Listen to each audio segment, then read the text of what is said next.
The judgment chamber of the Council of Ordon was a cathedral of cold light. Its walls shimmered with living crystal, refracting the councilors' towering silhouettes into warped, almost monstrous shapes. Above, a thin arc of transparent alloy revealed the star field, vast and uncaring. Two figures stood at the center. Soraya held her posture rigid, shoulders squared, chin high, eyes steady on the semicircle of judges. Discipline had been stitched into her from childhood. Her dark, metallic blue hair fell in precise braids over her uniform, the last remnant of a rank she no longer held. Beside her, Kaylin refused to stand still. Her copper-toned skin glimmered faintly under the lights as she shifted her weight, arms crossed, her amber eyes defiant. Her uniform was torn at the sleeve, as if she'd refused the dignity of mending it before facing trial. The charge was simple and absolute: treason against the authority. Weeks earlier, they had disobeyed a direct order, refusing to participate in the forced relocation of a frontier colony whose inhabitants had resisted integration. They had not only refused, they had sabotaged the mission, and they had succeeded. For Ordon law, motive was irrelevant. Intent to resist the will of the authority was itself an unforgivable crime. The High Speaker's voice carried no anger, only the cold efficiency of a sentence already decided. Soraya, of the 3rd Division, Kaylin of the 4th Flight, you are hereby banished to an isolation world. This is not a death sentence. Survival will be permitted, if you are capable. Kaylin's lips curled. And if we aren't? Then nature will do what the authority chooses not to, the speaker replied. The chosen world appeared on the crystalline wall, a sphere of blue and green, clouded in white. Its name appeared in ancient Ordon script, one word translating to Earth. Soraya knew the name. A pre-industrial civilization by their standards, its species still divided into nations, fighting over resources, technology primitive, environment unpredictable, no support, no rescue. The speaker continued. There is a beacon signal on that planet. Avoid it at all costs. Approach it, and your sentence will be accelerated. Neither exile asked what accelerated meant. The transport was a small, unarmed pod, no controls, no navigation input. The journey was silent. Through the small viewport, Kaylin watched stars shift and smear into faster-than-light streams. Soraya sat opposite her, saying nothing, her hands folded tightly as though she could hold herself together by sheer force. When the pod jolted from hyperspace into orbit of Earth, the viewport revealed an alien beauty neither had expected. Oceans stretching beyond the curve of sight, white spirals of cloud curling like ink in water, land in shades of green, brown, and gold. It looked alive in a way their engineered homeworld had never been. The descent was brutal. Heat bled through the pod's hull in shuddering waves, and Kaylin gripped the restraints with white-knuckled determination. Soraya closed her eyes, counting heartbeats to steady herself. Impact came with a bone-deep thud, the smell of scorched metal, and a sudden, ringing silence. When the hatch hissed open, air rushed in, rich, heavy with scents they couldn't name. Damp soil, sap, the faint sharpness of something blooming. They stepped out onto a forest floor mottled with sunlight and shadow. The canopy above swayed in the wind, leaves whispering like a million small voices. Kaylin tilted her head back, breathing deeply. This doesn't look like punishment. Soraya scanned the tree line. It will be. Give it time. In that moment, the enormity of their isolation settled in. No comm link to call for extraction, no network to access, no cities, no outposts, no familiar stars overhead at night. Just the two of them, a hostile wilderness, and the knowledge that the authority had put them here not to reform them, but to erase them. Far above, unseen through the drifting clouds, something in orbit flickered, the faint pulse of a beacon waiting. Soraya didn't mention it. Not yet. The first night on Earth came quickly, as if the planet had no patience for strangers. By the time the sun dipped below the treetops, the air had cooled and the light turned gold, spilling through the leaves like liquid. "It's almost beautiful," Soraya thought, until the shadows deepened and the forest began to speak in its own tongue. Clicks, chirps, distant, guttural cries. Kaelin was already restless. She paced a small circle near the pod, scanning the perimeter with the wariness of a cornered predator. "We should move before dark. Find high ground. We can't defend from here." Soraya was crouched beside a stream, examining the water. "We don't know the predators here, or how far we can travel before exhaustion sets in. Staying near water gives us a resource." Kaelin snorted. "Staying in one place makes us an easy target. And wandering without direction makes us a lost target," Soraya countered. Her tone was even, but inside she was taut with nerves. In their years of service together, they had always been a contrast. Kaelin with her fire and speed, Soraya with her patience and calculation. Out here, those differences weren't strategy. They were friction. When the first roll of thunder shivered the air, Kaelin glanced up. Thick clouds gathered overhead, swallowing the last light. Perfect, just perfect. They worked together without speaking, pulling loose branches and leafy limbs to rig a crude lean-to against the pod. The rain began with a whisper, then hardened into a steady patter, soaking them in minutes. Their uniforms, designed for the regulated climates of ships and stations, clung heavily to their bodies. Under the small shelter, pressed shoulder to shoulder, they could feel the warmth of each other's skin.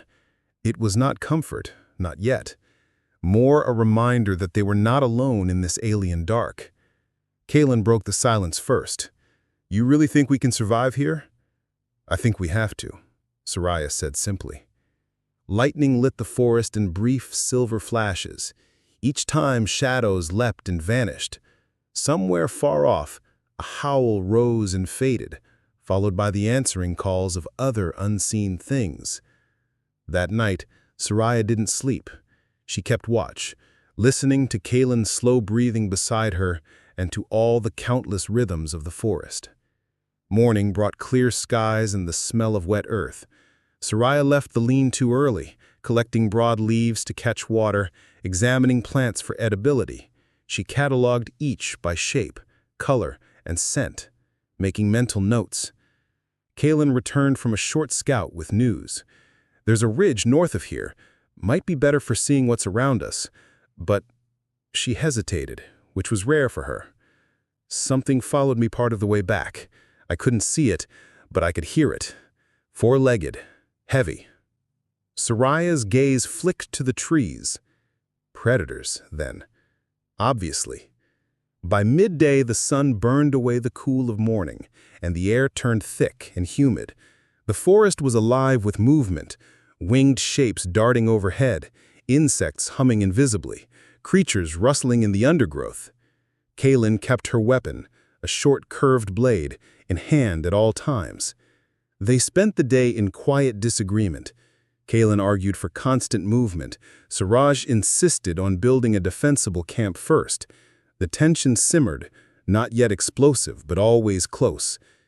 It was only at evening, when they were gathering wood, that the argument broke. "You think you're always right, but you're just slow. Out here, slow as dead."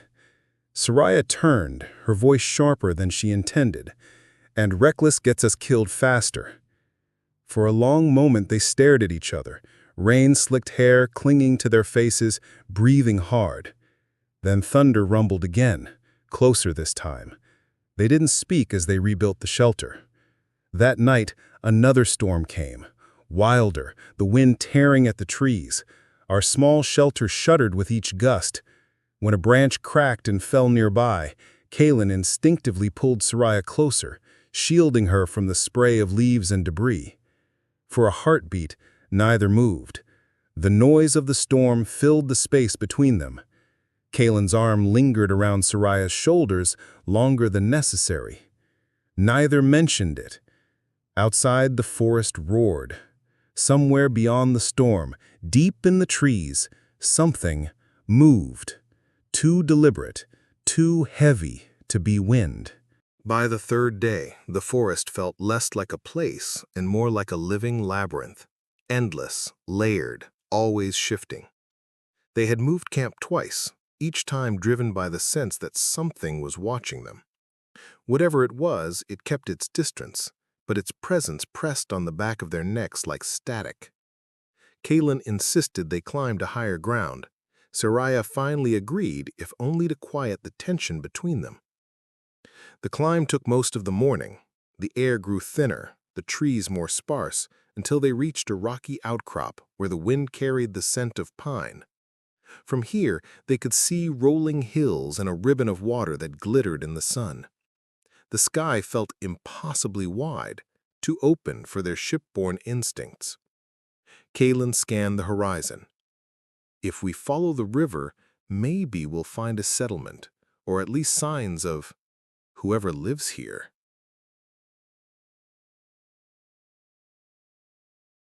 Humans, Soraya corrected softly. The authority classified them as a developing species. Developing? That means primitive, doesn't it? Before Soraya could answer, movement below caught her eye, a flash of orange fabric among the greens and browns of the forest. A figure was walking the riverbank, stopping now and then to examine the ground. They froze, instinct urging them into silence. The figure bent to pick something up, then straightened, revealing a human woman, light brown skin, dark hair in a braid, and a broad-brimmed hat shading her face. She wore a jacket with bright patches and carried a long walking stick. Kaelin whispered, "She's alone." "Which might mean she's bait," Soraya said. But when the woman spotted them on the ridge, she didn't reach for a weapon.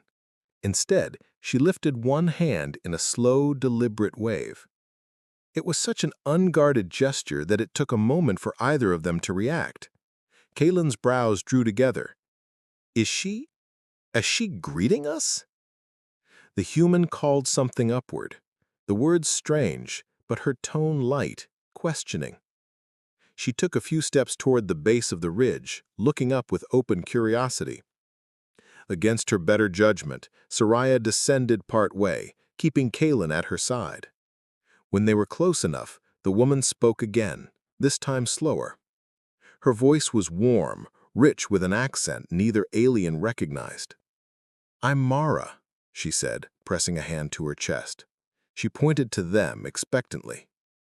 Soraya hesitated, then mirrored the gesture. "Soraya," she said, her voice cautious. Kaelin followed reluctantly. "Kaelin."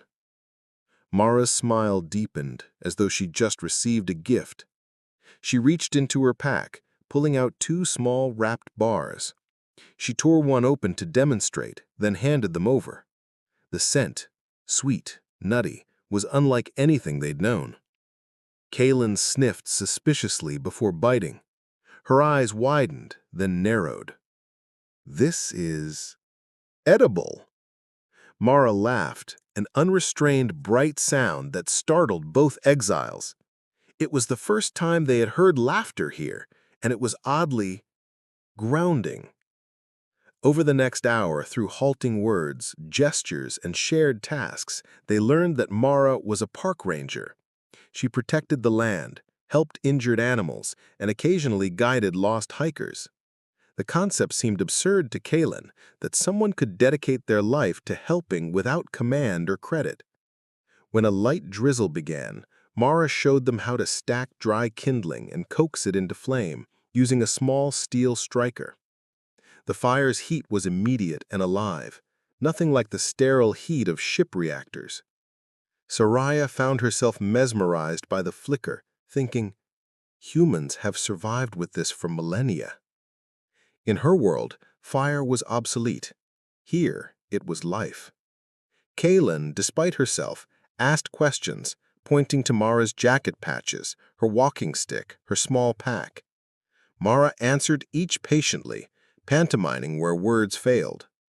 As dusk neared, Mara gestured toward her cabin further down the river. She invited them, or at least seemed to, but Soraya shook her head. They couldn't risk revealing too much. Before parting, Mara pressed 2 small cloth pouches into their hands, one of dried food, one of matches. She smiled again, that disarming human smile, and said something they didn't understand, but felt in the tone, "Take care." When Mara disappeared down the path, Kaylin muttered, "I thought primitive meant simple-minded." Soraya glanced at the pouches in her hands. Maybe the authority was wrong. Above them, in the fading light, the drone of unseen machinery whispered faintly in the distance, a reminder that kindness here would not be their only challenge. Days passed in a rhythm neither Soraya nor Kaylin expected. Morning sun on dew-heavy leaves, quiet streams winding between rocks, the faint traces of Mara's path through the forest, a broken twig here, a boot print there, like a thread leading through a maze. They didn't follow her exactly, but they stayed near the river now, as if proximity to the human made the world less hostile.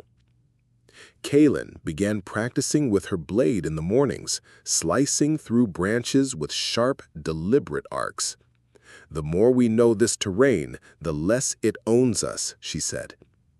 Soraya busied herself differently, studying plants, noting which the animals ate, which made them sick. She learned to tie knots from vines, to set small snares like she had seen Mara demonstrate. She found a certain quiet satisfaction in adapting. Yet it was the memory of Mara's smile, uncalculated, unearned, that stayed with her most. One evening, they spotted Mara again, crouched beside the river with an injured animal in her lap, a fawn, its leg bound in rough cloth. Mara was murmuring softly, though they couldn't understand the words. She looked up and greeted them with a wave, her eyes bright despite the long day etched into her posture. Through a mixture of gestures and limited shared words, they helped her fetch herbs and water. Kaylin carried the animal when Mara's arms grew tired, and Soraya held the splint steady as Mara adjusted it. When the work was done, the fawn limped a few tentative steps before collapsing back into the grass, resting its head in Mara's lap. Kaylin studied the scene for a long moment. She could be doing anything else, she murmured to Soraya. Instead, she's out here, fixing creatures that can't thank her. Soraya's lips curved faintly. Maybe that's why she does it. They stayed with Mara until the stars came out, helping gather firewood. Mara offered them each a portion of her simple dinner: beans, flatbread, and a sweet, tart fruit. It was far from the nutrient gels they'd grown up with, and Kaylin devoured it with undisguised delight. The firelight softened Mara's features, making her look younger, almost fragile. Soraya noticed how the human's laughter rose and fell like the crackle of the flames, unpredictable but warm. Something inside her shifted. It wasn't simply gratitude, it was connection. Later that night, back at their own camp, Kaylin sat by their small fire, turning one of Mara's fruit cores in her hand. She stared into the flames, uncharacteristically quiet. "You're thinking about her," Soraya said. "And you're not?" Kaylin's mouth twitched. "And you're not?" Soraya didn't answer right away. She traced patterns in the dirt with a stick. "I'm thinking about what it means that she has so little and yet gives so freely." Kaylin leaned back on her elbows, looking up at the stars. Back home, no one would have done that without expecting something in return. Soraya's eyes followed hers to the night sky. The constellations were unfamiliar, and for the first time, she didn't feel the urge to map them. 2 days later, while foraging, they found something strange, buried under roots at the base of an old tree. A shard of metal, too smooth and precise to be human-made. Its edges bore the faint etchings of Orden script. Kaylin crouched low, brushing away dirt. This is ours, or it was.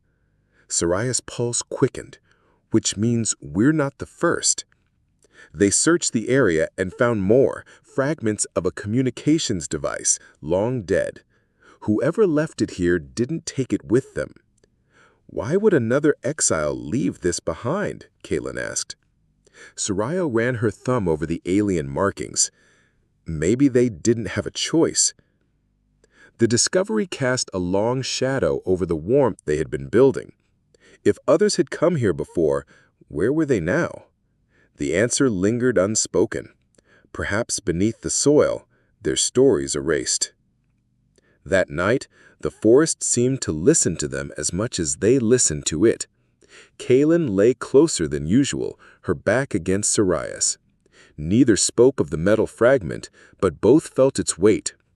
Above, the stars shone with their indifferent beauty, and somewhere far beyond them, the authority still existed, waiting.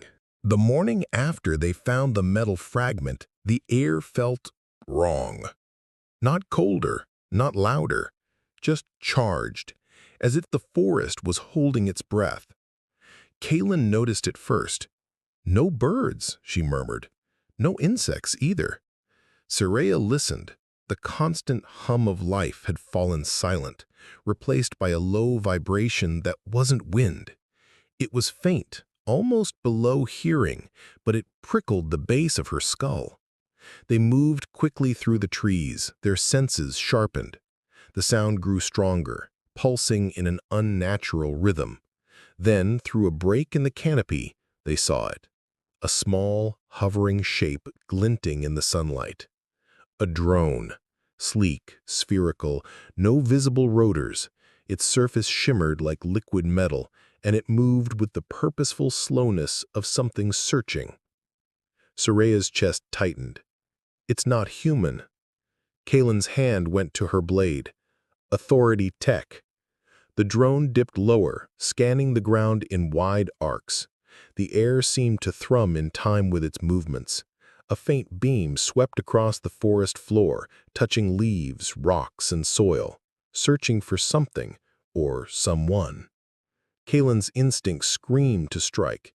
If we destroy it, we might buy time. Soraya caught her wrist. And if it transmits our location before we do, then we've just lit a beacon over our heads. The drone's beam slid closer, its hum intensifying. They ducked behind a moss-covered boulder, pressing themselves into the shadows. Soraya's breathing slowed to match her heartbeat. Kaylin's was fast, restless. The beam passed over the boulder.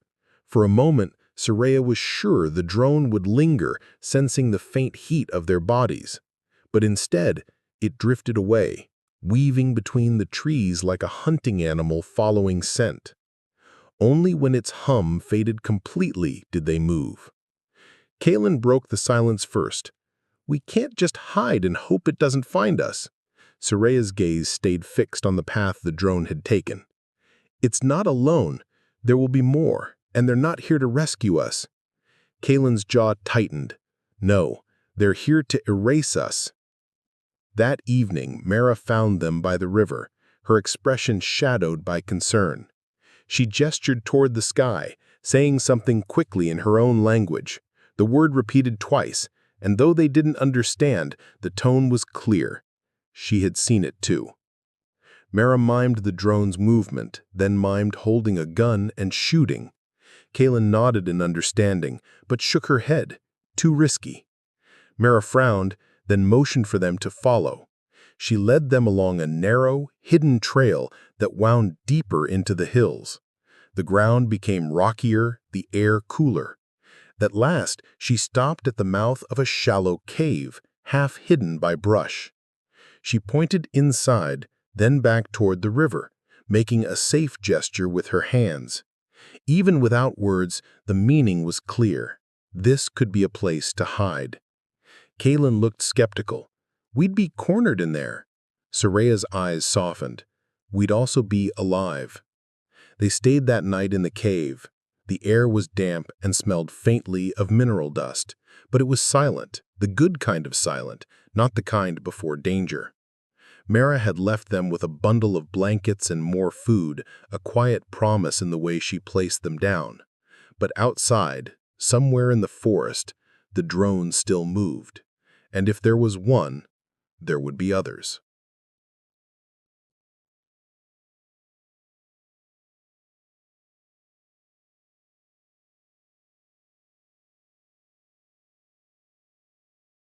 By mid-morning, the drones were gone, or at least gone from sight. But the forest still felt like an open hunting ground. Kaylin paced the cave, her movements sharp and restless. If we wait here, they'll box us in. We need to move, now. Soraya didn't argue. We follow the human trails, blend in. The drones will hesitate to scan crowded areas. Crowded? Kaylin raised a brow. I thought you said humans were spread out.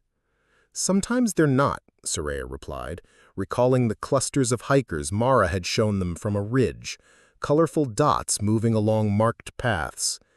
If we can get among them, the drones risk exposure. It was risky, but risk was all they had. They moved fast, cutting through dense undergrowth toward the nearest trail. Every snap of a twig made Soraya's shoulders tense. Kaylin's gaze flicked constantly between the ground and the sky. Near midday, they heard voices, human, light and unhurried. Through the trees, they saw a group of hikers, backpacks bright against the muted forest. Soraya nodded toward them. Stay close. No sudden moves. They merged into the group's wake, pretending to be just another traveler. The humans greeted them with smiles and nods, apparently unbothered by their strange accents and sparse words. For a while, Soraya allowed herself to breathe. Then the hum returned. It was faint at first, almost masked by the chatter of the hikers, but Kaylin's hand found Soraya's arm in an instant, her grip tightening. Above the canopy, silver glints flickered between leaves. The drones had found them. Kaylin whispered, We split off, lose them in the thicker woods. Soraya shook her head. If we leave the group, we're easier to isolate. The hum grew louder. The hikers began to notice, looking up, pointing. The silver shapes dipped lower, scanning. Soraya saw the moment the lead drone's beam caught on them, the smallest pause in its movement, like a predator locking on. Now, Kaylin grabbed Soraya's hand, pulling her off the trail into the shadows. Branches whipped against their faces as they ran, ducking low under fallen logs, their boots slipping in mud. The hum followed, weaving through the trees above them, closing in. A flash of light grazed the ground ahead, not sunlight, but the drone's beam. Kaylin yanked Soraya sideways, and they tumbled into a shallow gully overgrown with ferns. They pressed themselves into the mud, breath held. The drones passed overhead, their search beams slicing through the greenery, then gliding away in widening circles. Kaylin didn't let go of Soraya's hand. Her palm was warm despite the chill. When the hum faded into the distance, Kaylin exhaled shakily. That was too close. Soraya nodded, her heartbeat still thundering. If they get us, Kaylin, they won't take us back. You know that. Kaylin's gaze searched hers. For a long moment, neither spoke, the silence heavy with all the things they had been too careful to say. Finally, Kaylin said, Soraya, if we die here, I need you to know. She broke off, her usual fearless tone faltering. I need you to know I love you. Not just as a partner, not as a soldier beside me. I mean, you. Always you. Soraya froze. The world seemed to narrow until it was only them in that damp hollow. The sound of her own breath was loud in her ears. I've known. I've felt it since the first night here. I didn't want to risk saying it, not when every day was about surviving. Kalen's lips quirked, half smile, half grimace. We're still surviving. Soraya's fingers tightened around hers.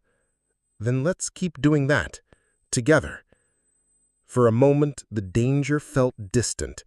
The only warmth in the cold air was the closeness between them and the unspoken promise that they would fight, not just for life, but for each other. By nightfall, they had found a narrow ravine to shelter in.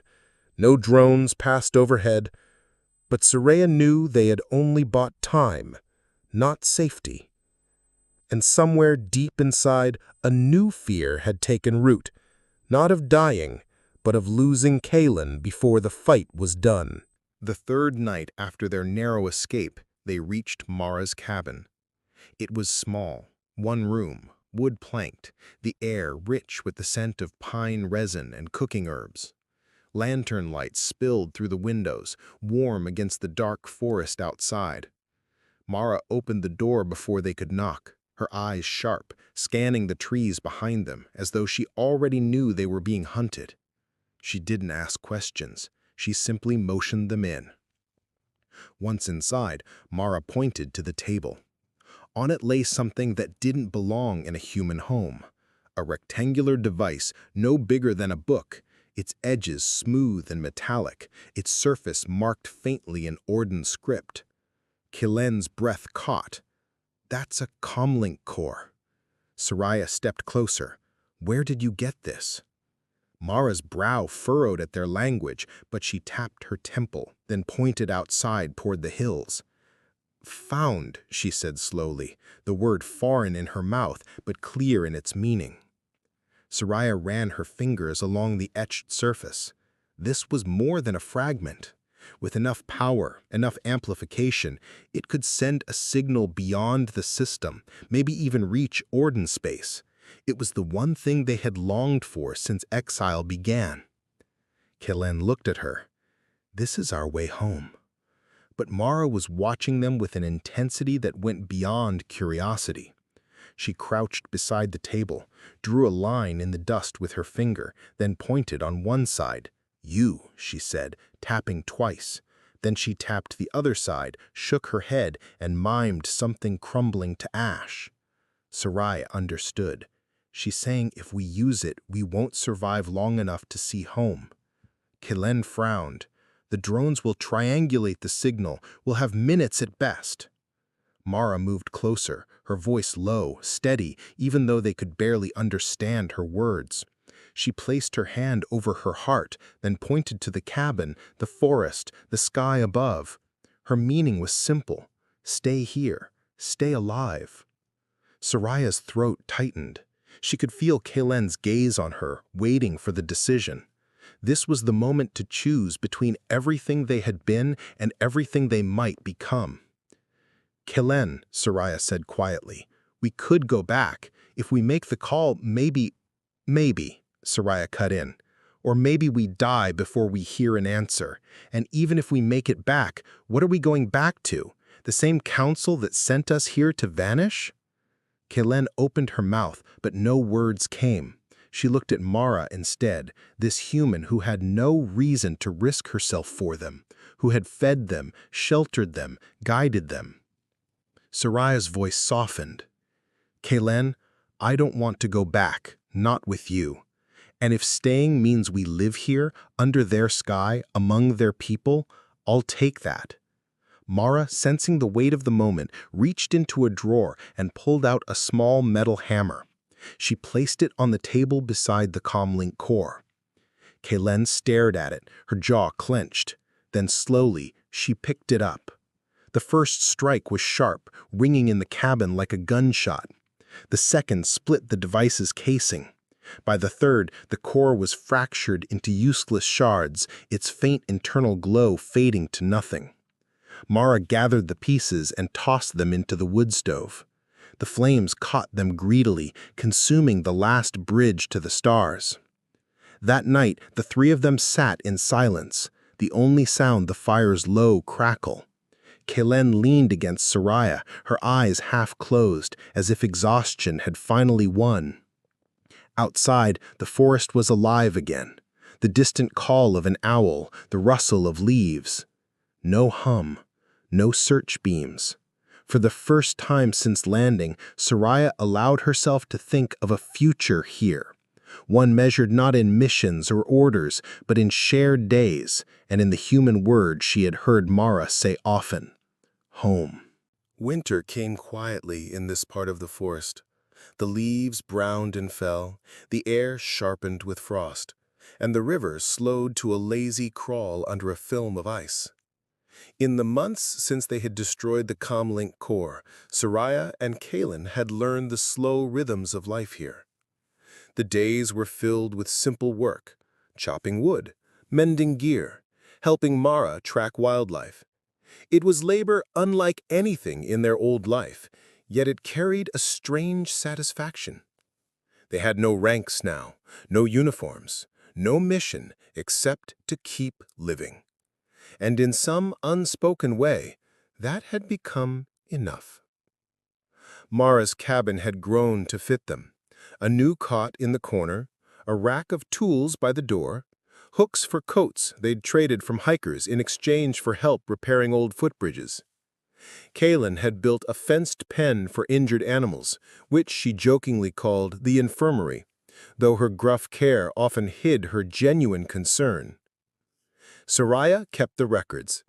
She filled a thick human notebook with sketches of plants, maps of the forest, and the progress of each animal they helped nurse back to health. But she also wrote other things, thoughts she had never dared to voice aloud back in Ordan space. Questions, small confessions, dreams. Some nights, after Mara slept, Soraya and Kalen would sit outside, wrapped in blankets, watching the stars.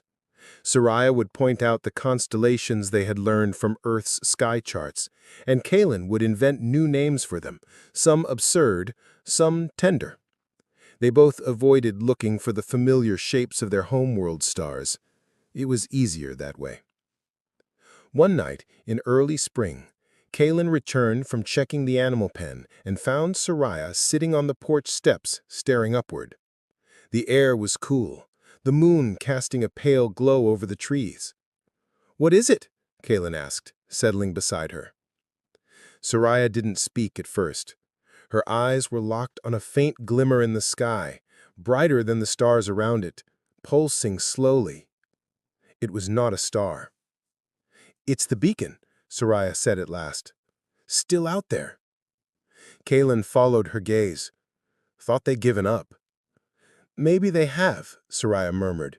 "Or maybe it's just automated, waiting for someone who will never come." They sat in silence, listening to the night. Mara's soft snores drifted from inside. The forest's nocturnal chorus filled the air. Owls, crickets, the rustle of small creatures in the undergrowth. Then, as they watched, the beacon's pulse slowed, dimmed, and finally, with no sound at all, it winked out. Kalen let out a breath she didn't know she'd been holding. "Guess that's it then." Soraya nodded. "The last thread to our old life, gone." Kalen turned to her. "We still have threads, just different ones now." Soraya smiled faintly. "Yes, stronger ones." Kalen took her hand, fingers lacing with hers. "We survive here. We live here. With her, with each other. That's enough." Soraya leaned against her shoulder, the weight comfortable, grounding. More than enough. Weeks later, the thaw came. The river ran fast again, carrying broken branches downstream. New green crept through the undergrowth. Mara's laughter was back in the air, carried on the breeze as she called for their help with a wayward fox kit. Life went on, not in the grand, galaxy-spanning way they had once imagined, but in small, meaningful steps. In the end, they had not escaped exile. They had simply redefined it. Soraya wrote the final entry in her notebook that evening, sitting by the fire as Kalen mended a fishing net and Mara brewed tea. We came to this world as fugitives. We remain as something rarer, human at heart. And that is the life we choose. She closed the book, placed it on the shelf, and joined the others at the table. Outside, the forest breathed with them. No beacons, no hum, only the quiet, enduring sound of home.